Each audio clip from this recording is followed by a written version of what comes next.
이 철로역정의 한 부분을 소개해 드릴 텐데, 존 버년 1600년경에 신앙 때문에 감옥에서 10여 년 있었고, 그 10여 년의 기간 동안에 오랜 묵상을 통해서 신앙적인 글을 썼는데, 그 글이 철로역정입니다. 성경 다음으로 많이 팔려진 책이며, 그리고 찰스 스펄전 같은 목사님은 100번 이상 읽었다라고 이야기합니다. 13년의 묵상을 통해서 기록한 책이니까 우리가 그 책을 읽는데 한 3시간 정도 걸릴 텐데, 13년의 묵상을 3시간을 통해서 엿볼 수 있는 것입니다. 이 존 버년이 기록했던 철로역정, 자신이 광야에서 꿈을 꾼 것처럼 이 신앙생활을 그렇게 표현해서 기록을 했는데, 널리 그 성경 다음으로 읽혀지는 책입니다. 이 한 사람이 멸망의 도시에서 출발해서 신앙생활을 시작하는데, 이 멸망의 도시에서 살 때에는 그의 이름이 은혜 없음, 그레이스리스입니다. 은혜 없음, 하나님의 은혜를 모르고 받지 못한 사람이었는데, 그가 신앙생활을 시작하면서 크리스찬이라고 불리우기 시작합니다. 그리고 좁은 문을 통해서 구원을 받게 되며 여러 신앙 과정을 거쳐서 천국에 가는 모습, 그 모습을 우화처럼 이렇게 표현한 것입니다. 이 철로역정 전체적인 이야기 속에 무지라는 사람과 많은 대화를 합니다. 이 무지가 결국 천국문 앞에서 이뤄지는 사람의 모습입니다. 그의 이름은 무지입니다. 이 무지가 죽음의 강을 건너는 모습이 있는데, 무지가 죽음이라는 강을 건너고 있었다. 그도 결국은 인생의 최종적 목적지에 도착합니다. 이 죽음의 강을 건너는데, 크리스찬은 물결 속에서 공포를 느끼며 소망의 위로를 받고 간신히 죽음의 강을 건너는데, 놀랍게도 무지는 편안하게 배를 타고 건넙니다. 너무 부러웠어요. 저 사람은 왜 배 타고 저렇게 편하게 건넙니까? 그 벳사공의 이름이 충격적입니다. 이 무지가 배를 타고 건너고 있는데, 이 벳사공의 이름이 헛된 소망입니다. vain hope, 헛된 소망. 그러니까 자신은 죽으면 천국 갈 거라는 그런 근거 없는 확신을 갖고, 헛된 소망을 갖고 죽음의 강을 잘 건너고 있는 것입니다. vain hope, 헛된 소망. 이 죽음의 강을 건널 수 있도록 배를 타고 편안하게 건너게 해줍니다. 무지는 크리스찬과 소망이 겪었던 어려움을 겪지 않고 쉽게 강을 건넜습니다. 이렇게 표현하고 있습니다. 구원 못 받았다고 해서 죽음의 현장이 꼭 고통스럽고 절망적인 건 아닙니다. 헛된 소망으로 자기는 큰 상을 받을 것처럼 그렇게 죽을 수 있습니다. 심지어는 악인도 죽을 때 인생 한바탕 정말 멋지게 살았다, 그리고 껄껄껄 웃으면서 죽는 사람도 있습니다. 죽을 때까지는 아무 문제가 없다라는 뜻입니다. 이 무지는 오히려 죽음의 강을 편안하게 건넙니다. 시편 73편입니다. 시편 73편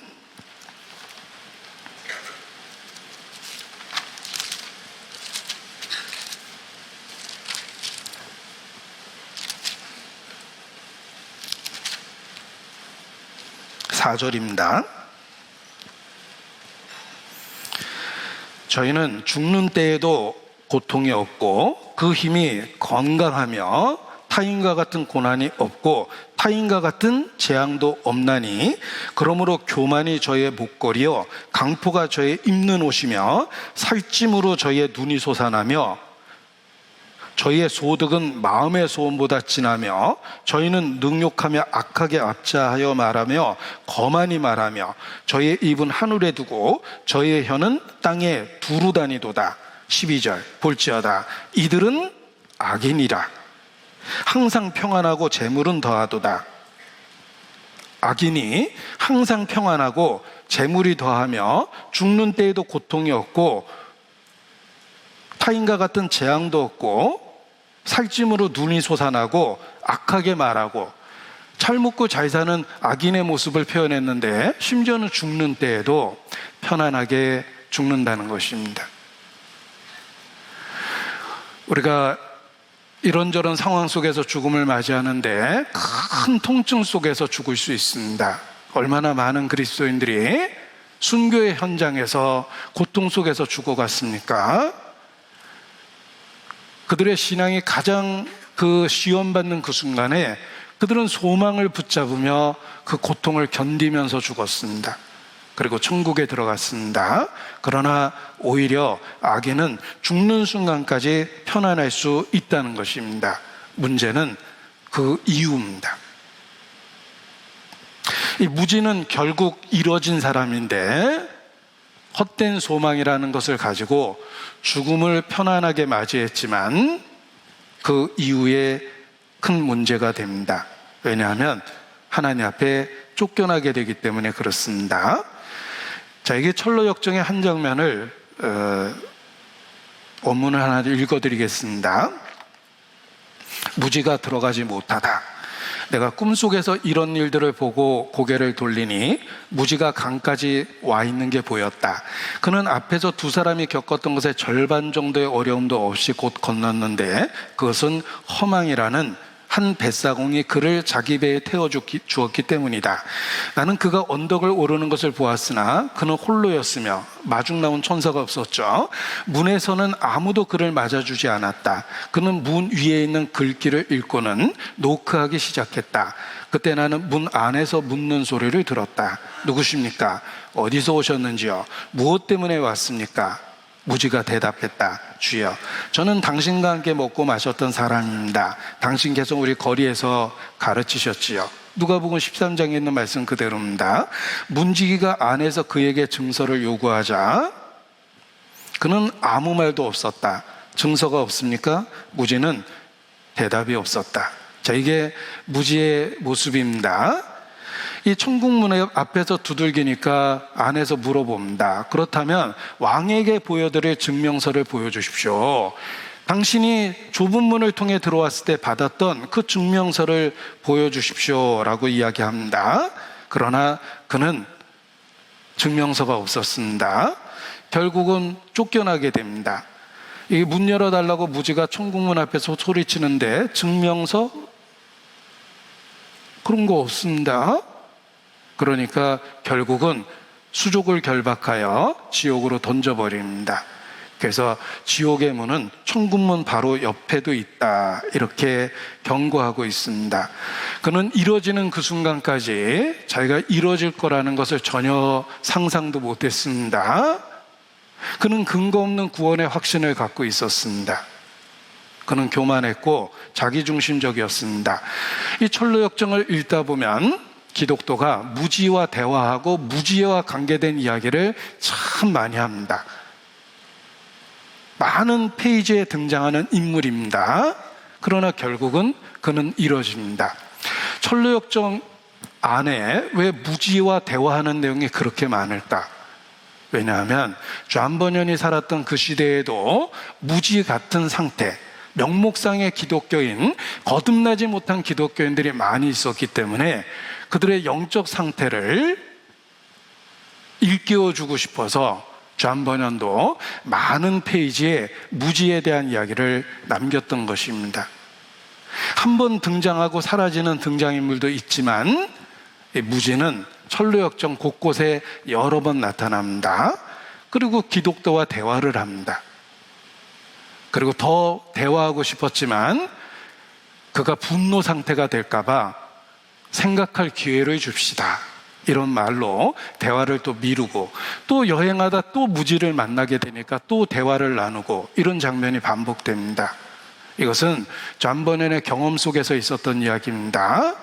존 버년이 살았던 그 시대에 명목상의 기독교인이 많았습니다. 단지 교리만을 붙들고 실제 구원에 대한 확신과 체험이 없이 지내는 사람이 많이 있었습니다.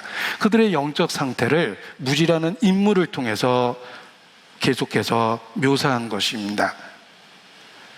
그는 자기의 영적 상태에 대해서 전혀 깨닫지 못하고 있었습니다. 에레미야 시대의 사람들도 그랬습니다. 그들은 근거 없는 자신감에 가득 찼고 하나님의 대적자가 됐습니다. 그래서 결국은 바벨론에 의해서 나라가 망해버린 것입니다. 망하는 그 순간까지 그들은 자신들이 하나님의 백성이라는 자부심이 가득했습니다. 또 다른 무지의 모습입니다. 에레미야 7장을 보시겠습니다. 에레미야 7장입니다.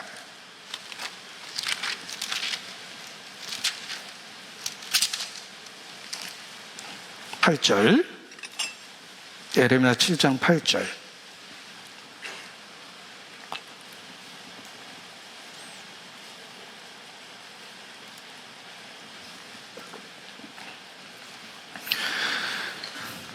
너희가 무익한 거짓말을 의뢰하는도다.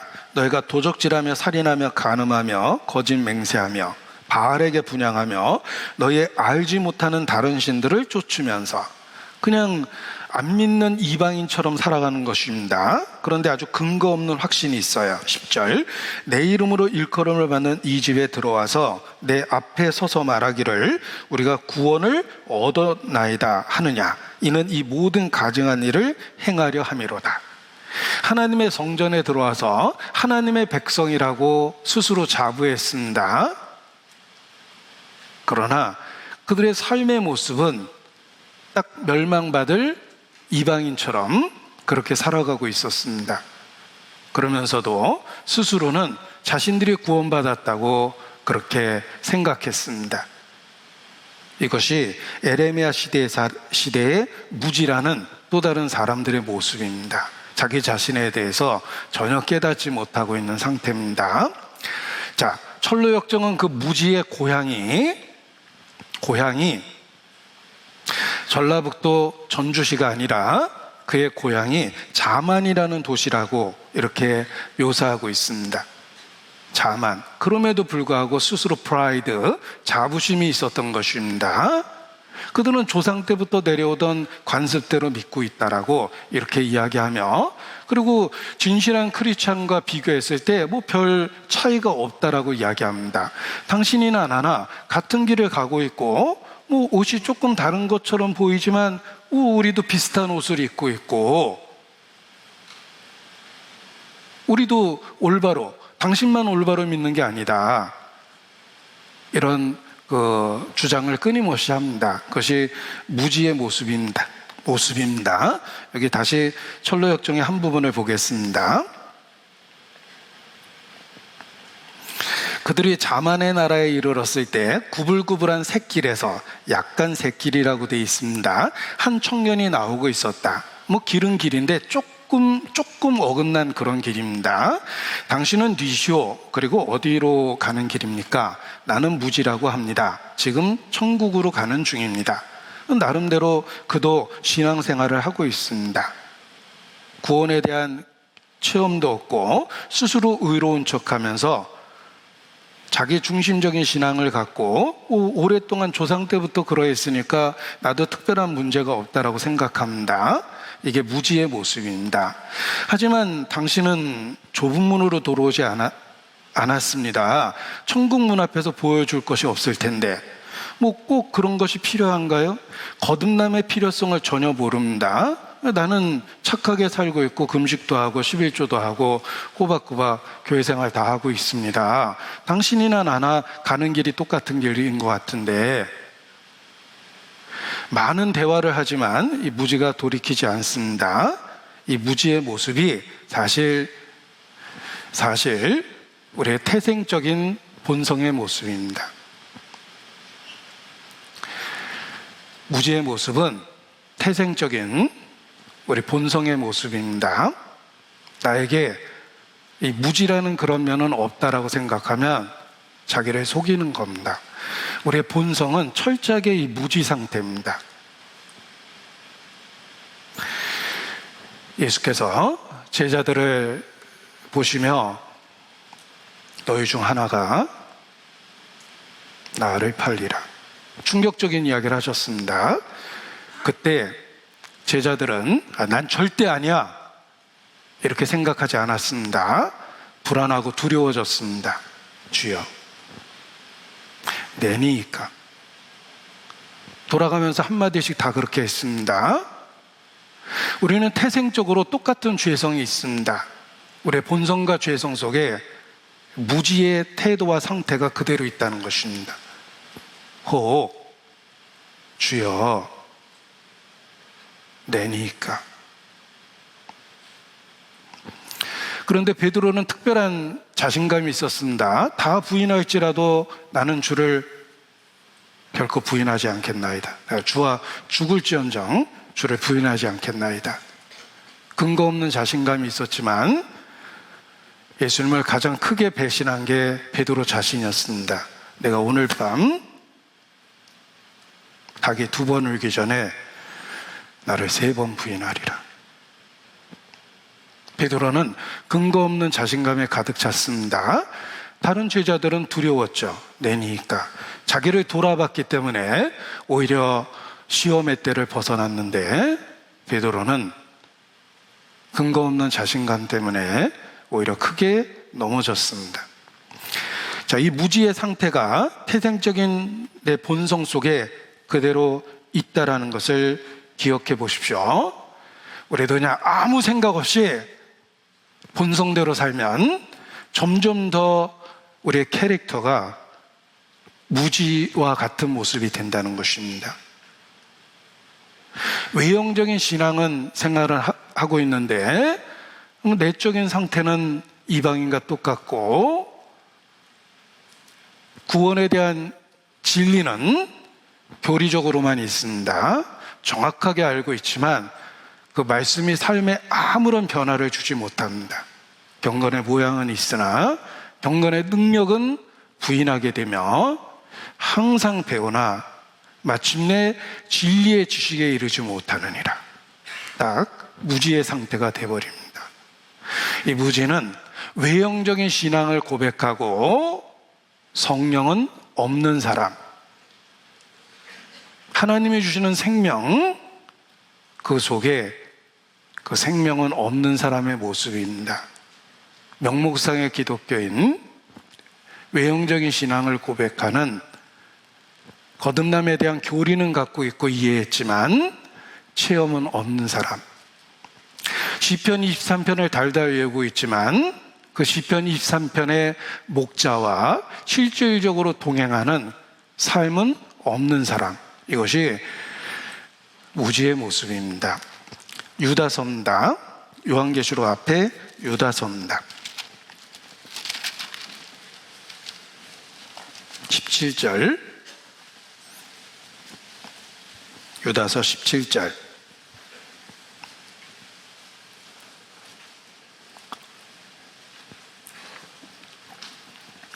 사랑하는 자들아, 너희는 우리 주 예수 그리스도의 사도들의 미리 한 말을 기억하라. 그들이 너희에게 말하기를 마지막 때에 자기의 경건치 않은 정욕대로 행하며 기롱하는 자들이 있으리라 하였나니, 이 사람들은 당을 짓는 자며 육에 속한 자며 성령은 없는 자니라. 이 사람들은 당을 짓는 자며 육에 속한 자며 성령은 없는 자니라. 자, 10절에 보면 이 사람들은 다시 설명이 되어 있습니다. 무엇이든지 알지 못하는 것을 회방하는도다. 또 저희는 이성 없는 짐승같이 본능으로 아는 그것으로 멸망하느니라. 그냥 본능으로 아는 그것이 그의 한계입니다. 본성적인 판단만 하고 삽니다. 성령의 인도하심이나 가르침이 없습니다. 11절, 화 있을진저. 세 종류의 모습이 있습니다. 이 사람들이여 가인의 길에 행하였으며 삭슬 위하여 발람의 어그러진 길로 몰려갔으며 고라의 폐역을 쫓아 멸망을 받았도다. 가인의 길, 그리고 발람의 어그러진 길, 고라의 폐역. 성경에 등장하는 3대 악인이죠. 그 캐릭터를 그대로 갖고 있습니다. 그리고 성령은 없는 자다. 성령이 없다 보니까 특징이 당을 짓고 육에 속합니다. 당을 짓는다라는 말은 무리를 져서 끼리끼리 다닌다는 뜻입니다. 교회 와서도 그것이 그대로 나타납니다. 그래서 이권을 위해서 당을 짓습니다. 우리나라 기독교 보면 그 모습이 보이지 않습니까? 당을 짓습니다. 통합, 합동, 예장, 기장, 고신, 대신. 이게 뭘까? 기독교 분파합니다.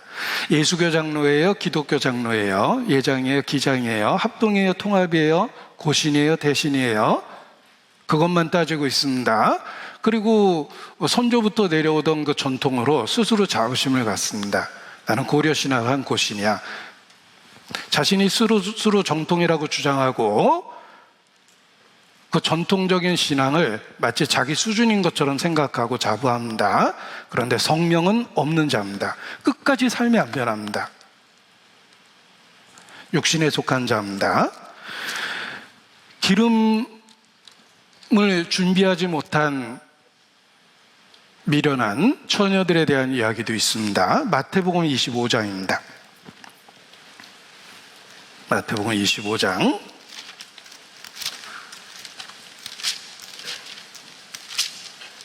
1절입니다. 그때 천국은 마치 등을 들고 신랑을 맞으러 나간 10처녀와 같다 하리니 그 중에 5은 미련하고 5은 슬기 있는지라. 자, 이 모두 다 신랑을 기다립니다. 그런데 슬기 있는 자는 등과 기름을 같이 가지고 있었고, 미련한 자는 3절에 보면 미련한 자는 등을 가지되 기름을 가지지 아니하였습니다.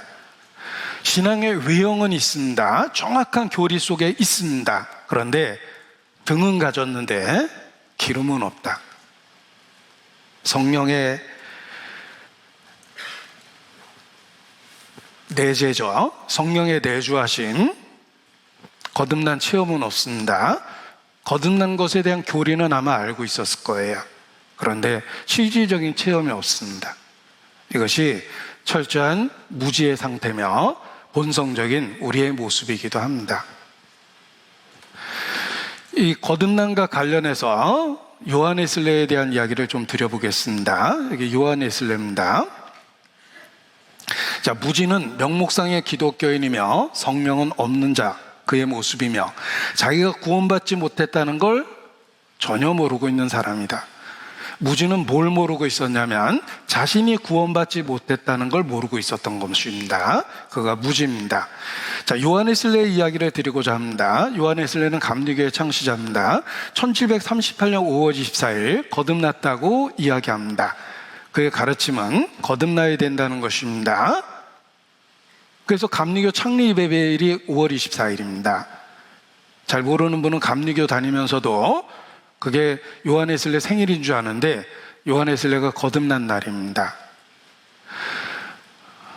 양화진에 가니까 선교사님들의 무덤이 있었는데 그중에 감리교 선교사님들의 무덤이 특별했습니다. 그들은 몇 년도에 죽었는지를 어떻게 표현했냐면 요한에슬레 회심 몇 주년 이렇게 썼어요.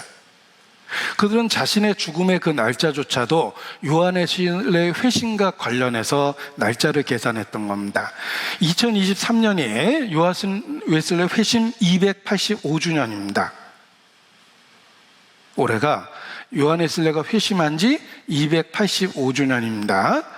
요한에슬레는 1738년 5월 24일 올더스게이트가에 있는 그곳에서 모라비안 교도의 설교를 들으면서 비로소 거듭났습니다. 이론적으로 알았던 그 예수 그리스도에 대한 믿음을 정말 갖게 됐어요. 그래서 여기 요한에슬레가 거듭날 때의 모습을 그냥 그림으로 그린 것입니다. 보세요.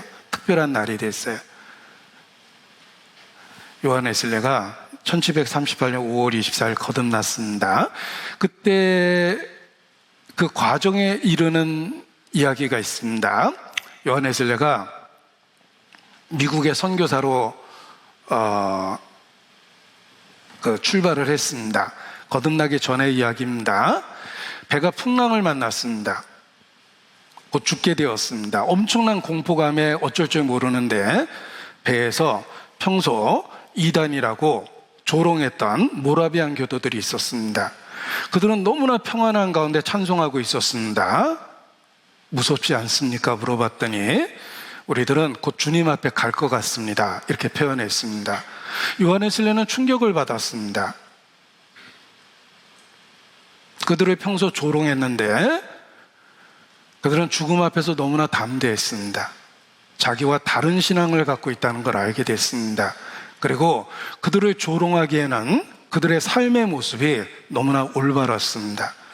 항해하는 내내 굳은 일은 다 그들이 하고 있었고, 그들의 삶 속에 양보하고 다른 사람을 배려하는 것이 몸에 배어 있었습니다. 그들의 삶의 모습을 항해하는 중에 보았고, 죽음이라는 위기 앞에 담대한 모습을 봤습니다. 그들의 신앙이 자기와 다르다는 것을 알게 됐어요.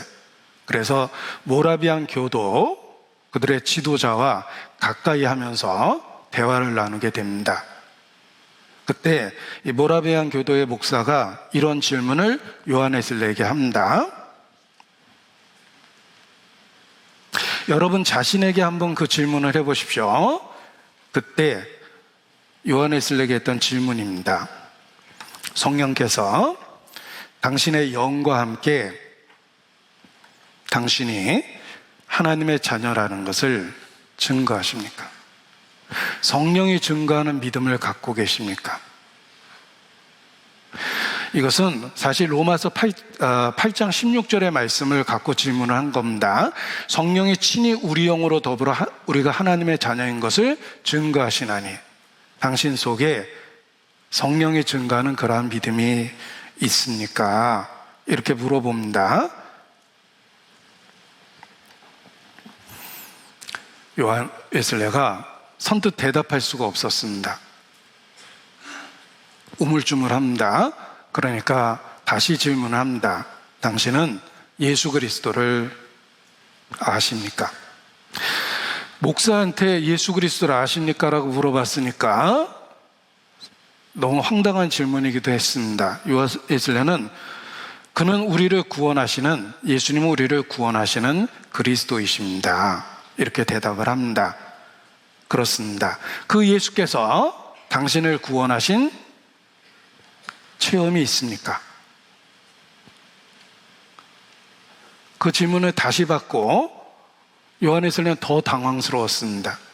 그래서 기껏 대답했는데 나는 예수께서 나를 구원하시기를 바랍니다. 원합니다. 이렇게 대답을 하고 마무리를 합니다. 그리고 엄청난 고민이 생겼어요. 자기가 믿고 있다고 고백은 했지만 자신의 믿음이 정말 올바른 것인지 진실한 것인지 엄청 혼돈이 생겼습니다. 그러던 중에 1738년 5월 24일 루터의 로마서 서문을 읽어주는 중에 로마서 서문을 읽어주는 중에 요한 웨슬레가 비로소 거듭나게 됩니다. 그때 이렇게 표현했습니다. 그 낭독자가 우리가 그리스도를 믿을 때 하나님께서 우리 마음의 변화를 가져오시는 일을 묘사하는 말을 들었습니다. 그때 나는 내 마음이 이상하게 뜨거워짐을 느꼈고 나는 내가 참으로 그리스도를 믿고 있다고 느껴졌으며 구원을 위해서 오직 그리스도만을 절대적으로 의지해야 된다는 것을 마음에 느끼기 시작했습니다. 표현 속에서는 특별한 게 없어 보이지만 요한 웨슬레는 믿는 게 믿어진 거예요. 욥기 38장에 드디어 하나님과 대면하게 됩니다. 그리고 제 가운데 앉아 회개한다고 눈물로 고백하며 내가 주에 대하여 듣기만 하였사옵더니 이제는 내 눈으로 보나이다. 욥은 체험적인 신앙을 갖게 됩니다. 거듭남에 대한 모형입니다. 교리적으로 이론적으로 정확하게 알 수 있지만 중요한 것은 성령이 주는 그 체험이 우리 안에 있어야 됩니다.